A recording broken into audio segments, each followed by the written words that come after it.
A young man noticed that everything was going wrong in his life and that he made a lot of bad decisions.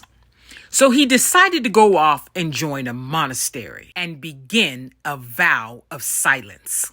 The head monk simply looks at him, gives him his robes, and points to a cell.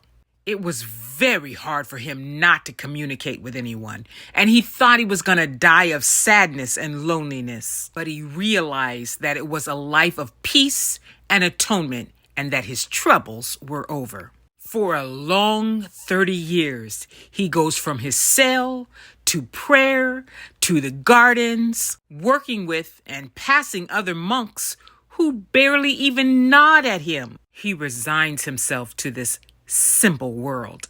But an hour doesn't go by where he doesn't miss interaction, companionship, friendship, and conversation. He wonders if he made a mistake and if he wasted his life. He's an old man now, and one day he falls asleep behind the bushes in the garden.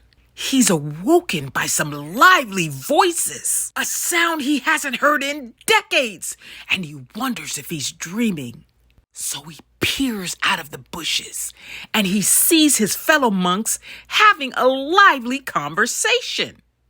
They're laughing and joking and walking with one another. He jumps out in front of them and says, "Stop! What about the vow of silence?" "There is no vow of silence," one of the monks says. "We just don't like you." That's horrible. That's so bad.